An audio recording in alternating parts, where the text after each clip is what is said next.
Бүгін Сенат депутаттары жоғары педагогикалық колледжге барды. Нөмірі 1-ші емхана дәрігерлермен жүздесіп, медицинадағы түйткілді мәселелерді талқылады. Содан соң жұмыс тобы тозығы жеткен нөмірі 33-ші мектеп пен халықты жұмыспен қамту орталығына бас сұқты. Толығырақ тілші бейнематериалында.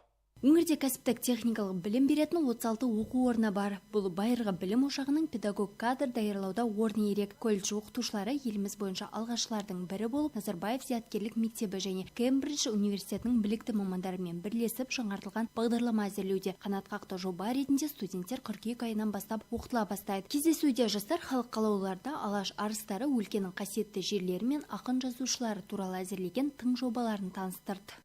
Қазіргі таңда 87 ақын жазушыларының өмірі мен шығармашылығы туралы мәлімет жинақталып отыр. Мектеп бағдарламасына еңбек алған кейбір авторлармен қатар, еңбегі ерен болса да беймәлім қалып жатқан авторларымыз бар. Сонымен қатар өңірімізді облысқа, республика танытып жүрген жас таланттарымыздың шығармашылығын шыңдау мақсатында бұл жобаны қолға алған болатынбыз. Бұл жоба негізі студенттердің өзінің ізденімпаздығын, жауапкершілігін жетілдірді. Қолжетімділігі мен ерекшеленеді. Кез келген оқырман бұны еркін пайдалана алады. Егер тың мәліметтер болатын болса, қосып толықтырып отырады. Бұл өміршең жоба. Колледжде бүгінде 10 мамандықта 2000-ға тарта студент білім алуда. 2 факультет бойынша қолданбалы бакалавриат бағдарламасы енгізілген. Депутаттар шағын жинақты мектептерде білім беретін мамандар әзірлеу туралы ұсыныс айтты. Өйткені колледж түлектерінің дені ауылға жұмысқа барады. Олар оқудың жаңа әдістемесі мен технологиясын меңгерген жастардың жұмысқа орналасуында кедергі болмайды дейді. Все, которые учатся в малокомплектной школе. Шағын жинақты мектепте берілетін білім сапасы орта жалпы білім беретін мектептікінен кем емес. Бастысы елді мекендердегі сондай мектептердің әдістемелік базасын жетілдіру керек. Ауылға баратын жас мамандардың біліктілігіне мән берген жөн.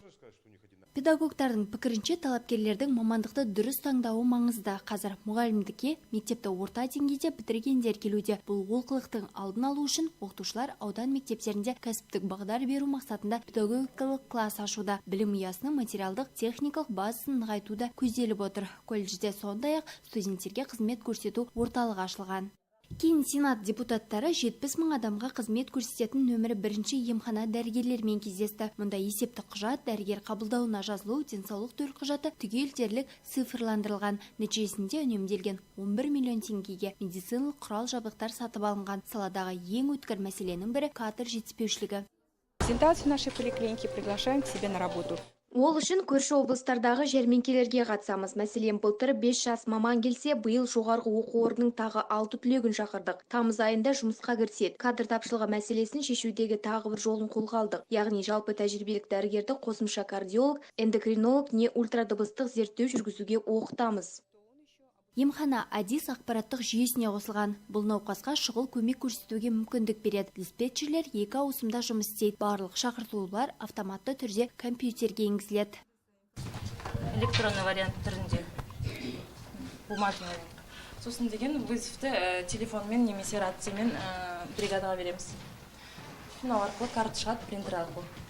А вызов почему на компьютер приходит? Не по телефону приходит? Нет, автоматизировано. Халық қалаулылары сондай-ақ тозығы жеткен нөмір 33-ші мектепке бас сұқты. Мекеме шатырлары ескірген, төбесінен су кетеді. Апатты күйде болғасын білім ұясының 351 ұл қызы оқу жылы нөмірі 2-ші мектепте аяқтамақ. Оқушылардың оқу процесін жүргізуге жаңағы үлкен қиындық тудыруда. Асхана бар, асхана тек қана 16 балаға арналған буфет. Соған енді бастауышының 177 оқушысы және 40 көпбалалы жанұяның балалары кезекпе-кезек тамақтанып келді осы кезге дейін. Ал енді шеберхана жоқ, оқу жаңаға мәжіліс залы тек қана 20 орындыққа арналған.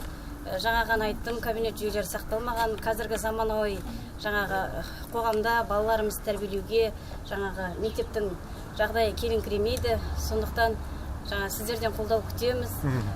Жалпы мектебіміздің жаңа апатты жағдайда деп танылуына байланысты жаңа ғимарат бой түзейді деген ойдамыз осы жерде. Осы Мәскомбинат шағын ауданының жаңағы подснос кетеді осы здание. Сносқа кетіп тұр.